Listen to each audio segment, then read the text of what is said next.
میں غریب گھرانے کی لڑکی تھی۔ میرے ابا نے میری شادی ایک ایسے لڑکے سے کر دی جو ہر روز بانجھ عورتوں کا علاج کرتا تھا۔ مجھے پہلی نظر میں اپنا شوہر بالکل بھی پسند نہیں آیا تھا۔ اس کا حلیہ عجیب تھا۔ یہ سب دیکھ کر شادی کی پہلی رات ہی میرا دل بجھ سا گیا تھا، لیکن جیسے جیسے وقت گزرتا گیا مجھے اپنے شوہر سے محبت ہو گئی۔ یہ ایک فطری سی بات تھی، اور کچھ میرے شوہر کا مزاج بہت نرم اور محبت کرنے والا تھا۔ بہت جلد ہی میں اسے چاہنے لگی تھی۔ بس یہ ایک بات مجھے سمجھ نہیں آتی تھی کہ وہ ایک پٹھان تھا، اور پٹھان کبھی بھی اپنی برادری سے باہر شادی نہیں کرتے۔ پھر میرے شوہر نے مجھ سے شادی کیوں کی تھی؟ میرے شوہر کا ذریعہ بانجھ عورتوں کا سانپ سے علاج کرنا ہی تھا۔ بانجھ عورتیں صبح سے ہی ہمارے گھر آنے لگتی تھیں۔ میرے شوہر نے علاج کے لیے ایک خاص کمرہ مخصوص کر رکھا تھا، جہاں وہ رات بھر تالا لگائے رکھتا اور مجھے اندر جانے سے سختی سے منع کرتا تھا۔ کہتا تھا کہ اندر بہت سارے زہریلے سانپ ہیں، اس لیے کبھی بھی اس کمرے میں مت جانا۔ مجھے ویسے ہی سانپوں سے خوف آتا تھا، اس لیے میں خود بھی کبھی اس کمرے میں نہیں گئی تھی۔ ایک بار میں نے اپنے شوہر سے علاج کا طریقہ پوچھا تو کہنے لگا کہ میرے پاس بہت سے خطرناک سانپ ہیں جن کا زہر انسان کو پل میں مار ڈالے، لیکن مجھے کسی بزرگ کی بخشش ہے، میں جب کسی سانپ سے کسی عورت کے بازو پر ڈسوں گا تو وہ ضرور حاملہ ہو جائے گی۔ ہمارے گھر پر روزانہ عورتوں کا رش لگا رہتا تھا۔ عجیب بات یہ تھی کہ میرا شوہر ہر عورت کو کمرے میں اکیلے ہی بلاتا تھا، اور کبھی آدھا گھنٹہ تو کبھی 1 گھنٹہ وہ عورت اس کمرے میں میرے شوہر کے ساتھ اکیلی ہوتی تھی۔ پہل تو میں نے ان باتوں پر کچھ خاص توجہ نہیں دی، لیکن وقت گزرتے ساتھ ساتھ مجھ پر ایسے ایسے انکشافات کھلنے لگے کہ میرا دل ہی دھڑکنا بھول گیا تھا۔ عورتیں بہت جلد اس علاج سے حاملہ ہو جاتی تھیں، اور اپنی خوشی سے وہ لاکھوں روپے میرے شوہر کو دے جاتی تھیں۔ میرے گھر میں کسی چیز کی کوئی کمی نہ تھی، کیونکہ میرے شوہر کے پاس اس کمائی کے ذریعے بہت پیسہ آ چکا تھا۔ وقت یوں ہی گزرتا گیا۔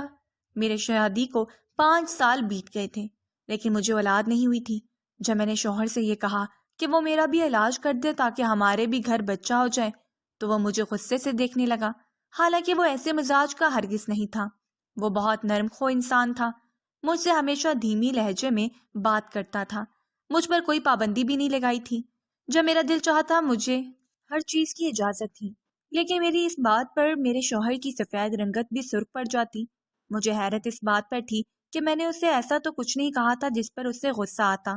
کہنے لگا، تم بانجھ نہیں ہو، اس لیے تمہیں ایسے کسی علاج کی ضرورت نہیں ہے۔ میں اس کی بات سن کر چپ سی ہو گئی، ورنہ میرا دل تو بہت چاہا کہ اس سے پوچھوں کہ پھر مجھے اب تک اولاد کیوں نہیں ہوئی۔ میرا دل اپنے بچے کے لیے ترستا رہتا تھا، اور میرے ہی سامنے کئی عورتیں اولاد کی نعمت سے مالا مال ہوئی تھیں۔ اس لیے مجھے شوہر کی بیجا ضد پر غصہ سا آنے لگا تھا۔ وہ چاہتا تو میری گود بھی بھر جاتی۔ ایک بار جو میری آنکھوں نے دیکھا، مجھے اپنی وسارت پر یقین نہیں آ رہا تھا۔ میرا شوہر کمرہ بند کر کے عورتوں کا علاج کرتا تھا۔ جس کمرے میں میرا شوہر علاج کرتا تھا اس کا دروازہ صحن میں ہی کھلتا تھا، اور میرا کچن بھی صحن میں ہی بنا تھا، اس لیے علاج کے لیے آنے والی عورتیں صحن میں ہی بیٹھ کر اپنی باری کا انتظار کرتی تھیں۔ میں اس وقت کچن میں کام میں مصروف ہوتی تھی جب میں نے یہ محسوس کیا کہ ایک عورت پچھلے 3 ماہ سے مسلسل آ رہی تھی، اور آتی بھی جلدی تھی، لیکن میرے میاں کے پاس اپنی باری کی بجائے وہ سب سے آخر میں جاتی تھی۔ پہل تو میں نے اس بات کو نظر انداز کر دیا، لیکن ایسی بات مجھ جیسی بیوی کیسے زیادہ دنوں تک نظر انداز کر سکتی تھی جس کی پہلے سے کوئی اولاد نہ ہو۔ اولاد میاں بیوی کے رشتے کو مضبوط بنانے کے لیے ایک مضبوط کڑی کی طرح ثابت ہوتی ہے، ورنہ عورت کو ہر وقت اپنے گھر ٹوٹنے کا ڈر لگا رہتا ہے۔ میں بھی ایسی تکلیف سے 2-4 تھی۔ وہ عورت خوبصورت بھی بہت تھی اور کم عمر بھی، جوان سی لڑکی تھی، اور جب وہ میرے شوہر کے کمرے میں جاتی تو 2 گھنٹے بعد واپس آتی اور مسکراتی تھی۔ یہ دیکھ کر میرا دل بہت جلنے لگا۔ بھلا ایسا بھی اندر کیا ہوا تھا جو اس کے چہرے کی مسکراہٹ ہی غائب نہیں ہو رہی تھی؟ وہاں آنے والی تمام عورتوں کی کوشش یہی ہوتی تھی کہ سب سے پہلے باری ان کی آئے، پر میری عورت کیوں کہتی تھی کہ اسے سب سے آخر میں جانا ہے؟ اور 2 گھنٹے وہ میرے شوہر کے کمرے میں کرتی کیا تھی؟ کیونکہ اس کے ہاتھ پر ڈنگ کا کوئی نشان نہیں تھا۔ وہ عورت بھی پٹھان تھی۔ میرے شوہر کے کمرے سے باہر نکل کر وہ چہرے پر ایک دل فریب سی مسکراہٹ سے جائے واپس چلی جاتی، اور جب میرا شوہر کمرے سے نکلتا تو وہ بھی مسکرا رہا ہوتا۔ میرے شوہر کی چمک دمک مجھے شک میں مبتلا کرنے لگتی۔ میں نے ایک دن اس سے پوچھ لیا کہ یہ عورت تو کافی ماہ سے آپ کے پاس آ رہی ہے، تو کیا یہ اب تک حاملہ نہیں ہوئی؟ میری بات پر میرے شوہر نے کہا کہ یہ شادی شدہ نہیں ہے۔ یہ سن کر مجھے حیرت ہوئی، جب وہ شادی شدہ ہی نہیں ہے تو یہاں کس علاج کے لیے آتی ہے؟ میں نے جب اپنے شوہر سے یہ بات کی تو مجھے گھورنے لگے، کہنے لگے مجھ سے بحث مت کیا کرو، مجھے کھانا گرم کر کے دو، ایک تو کئی گھنٹے اس کام میں گزار دیتا ہوں، اس پر تو میرا دماغ چاٹنا شروع کر دیتی ہو۔ میں اپنے شوہر کو کھانا دینے لگی۔ مجھے اب اس عورت کو دیکھ کر چڑ سی ہونے لگتی تھی۔ ایک ماہ تو میں صبر کرتی رہی، لیکن پھر وہ عورت مجھ سے ایک لمحہ بھی برداشت نہیں ہوتی تھی۔ کیوں آتی تھی وہ میرے شوہر کے پاس؟ ایک بار میں نے جو منظر دیکھا وہ میری روح کو لرزانے والا تھا۔ جیسے وہ عورت میرے شوہر کے کمرے میں گئی، میں فوراً سے کمرے کے پاس چلی آئی۔ میں دروازے کے سوراخ سے دیکھا تو وہ عورت زمین پر تھی۔ یہ دیکھ کر تو میرے ہوش اڑ گئے۔ یہ کیسا علاج ہو رہا تھا؟ میرا دل یوں تھا کہ ابھی باہر آ جائے گا۔ میں بری طرح سے بے ہوش ہو گئی تھی، میرا سر بری طرح سے چکرانے لگا تھا۔ میں وہاں سے پیچھے ہٹ گئی کیونکہ جو کچھ اندر ہو رہا تھا میں مزید دیکھنے کی تاب نہ تھی۔ میری آنکھوں سے آنسو جاری ہو گئے تھے۔ میں واپس اپنے کمرے میں چلی گئی اور بیڈ پر بیٹھ کر رونے لگی۔ مجھے اپنی ماں کی باتیں یاد آنے لگی جو مجھ سے اکثر کہتی تھی کہ عورت کو اگر اولاد نہ ہو تو مرد دوسری شادی کی طرف راغب ہونے لگتا ہے۔ جو کچھ میری آنکھوں نے دیکھا تھا مجھے اپنا گھر ڈوبتا ہوا محسوس ہونے لگا تھا۔ میری آنکھوں سے آنسو بہنے لگے تھے۔ میں غریب گھر سے تعلق رکھتی تھی۔ اگر میرے شوہر نے اس عورت کے چکر میں پھنس کر مجھے چھوڑ دیا تو میں کہاں جاؤں گی؟ میرے ماں باپ تو یہ غم کبھی بھی نہیں سہ پائیں گے۔ میرے آنسو نہیں تھم رہے تھے۔ مجھے اپنے شوہر پہ بھی غصہ آ رہا تھا۔ وہ سب عورتوں کا علاج کر رہا تھا تو مجھے علاج سے کیوں محروم رکھا گیا تھا؟ میرے شوہر مسکراتا ہوا کمرے میں داخل ہوا۔ مجھے روتے ہوئے دیکھ کر کچھ متجسس سا ہوا۔ مجھ سے کہنے لگا کہ تمہیں کیا ہوا ہے؟ تم کیوں رو رہی ہو؟ میں اٹھ کر ان کے پاس آ گئی۔ میں نے کہا کہ میں کچھ نہیں جانتی، مجھے اولاد چاہیے۔ آپ میرا علاج کیوں نہیں کرتے؟ 5 سال ہو گئے ہماری شادی کو۔ ان 5 سالوں میں آپ کتنی عورتوں کو مراد پوری کرنے کے لیے مددگار ثابت ہوئے، تو میری گود اب تک کیوں سونی ہے؟ میرے صبر کا پیمانہ لبریز ہو چکا تھا۔ وہ کہنے لگا میں تمہارا علاج نہیں کر سکتا، اور کیوں نہیں کر سکتا اس سوال کا جواب بھی میں تمہیں کبھی نہیں دوں گا۔ میں نے کبھی تمہیں بے اولاد کا طعنہ نہیں دیا، پھر تم کیوں پریشان ہوتی ہو؟ تمہیں کیا لگتا ہے کہ 5 سالوں میں مجھے اولاد کی کمی محسوس نہیں ہوئی؟ مجھے بھی بچوں کی بہت خواہش ہے، لیکن میں جانتا ہوں کہ تم مجھے اولاد نہیں دے سکتی، نہ ہی تم اس علاج کی حقدار ہو جو میں کرتا ہوں۔ یہ کہہ کر وہ مجھے کھانے کا کہتے ہوئے کمرے سے باہر چلے گئے۔ میرے رونے میں اور بھی تیزی آ گئی۔ مجھے سمجھ آ گیا تھا وہ کسی غیر عورت کو آنکھ بھر کے بھی نہیں دیکھتا تھا۔ میرے شوہر کا دل اس لڑکی پر آ کیسے گیا؟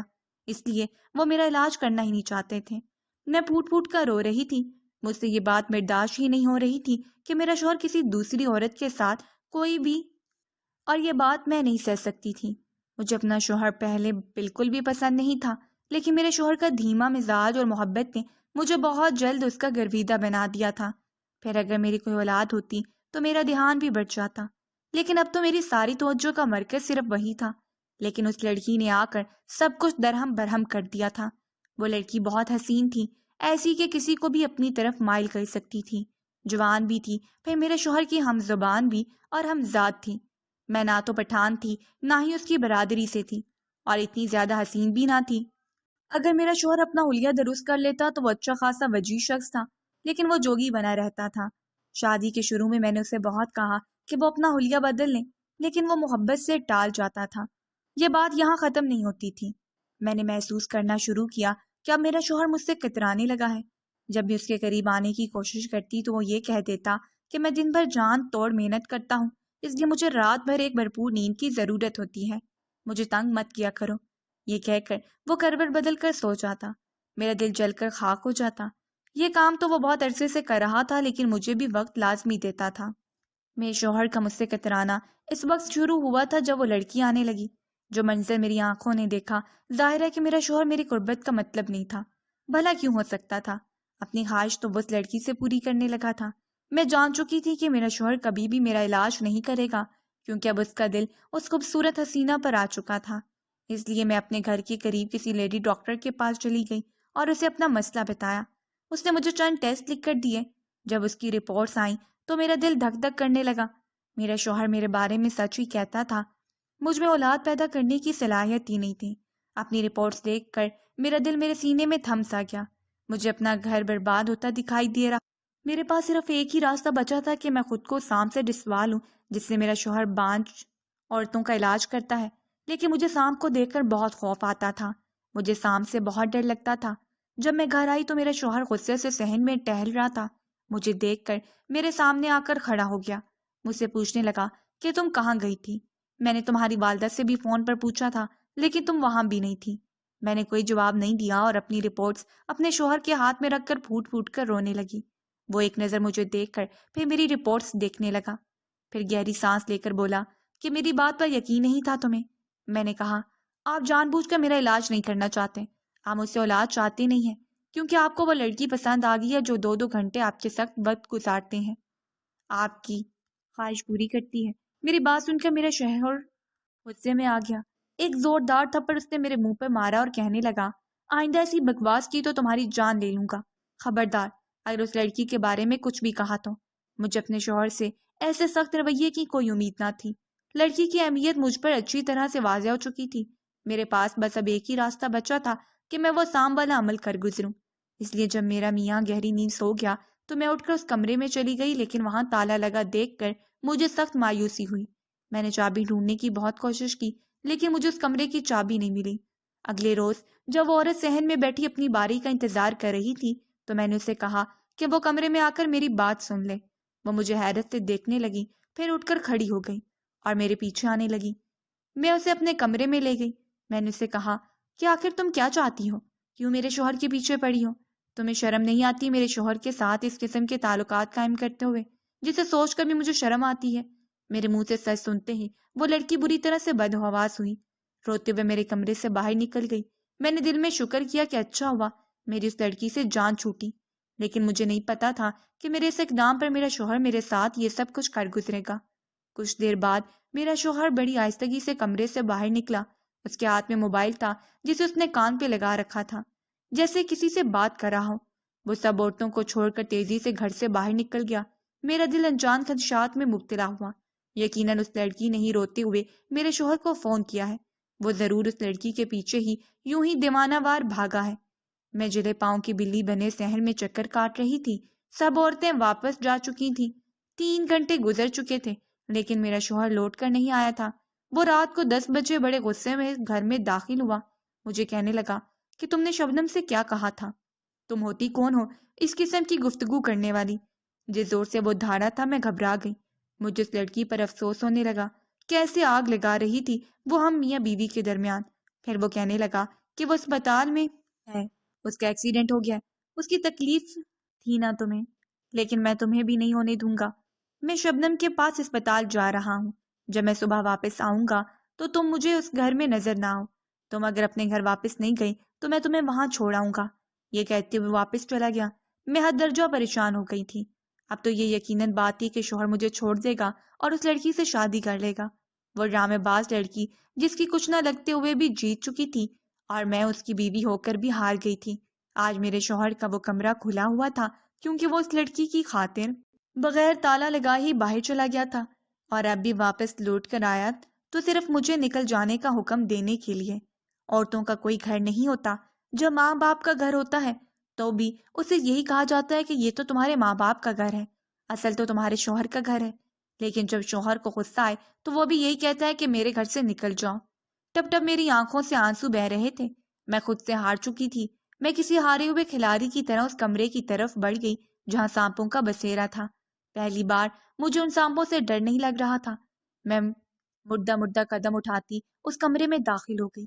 میرے پاس جینے کی کوئی امید بچی ہی نہ تھی سوائے ایک چھوٹی سی آس کے کہ شاید یہ ایک آخری حربے میں میرا گھر بچا لے۔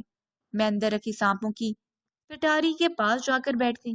میں 5 سالوں میں پہلی بار اس کمرے میں آئی تھی کیونکہ مجھے سانپوں سے بہت ڈر لگتا تھا، لیکن پھر بھی میں نے اپنے شوہر سے کئی بار کہا تھا کہ میں سانپ سے ڈسنے کے لیے بھی تیار ہوں، اولاد کی خاطر مجھے یہ بھی منظور ہے، لیکن وہ نہ مانا۔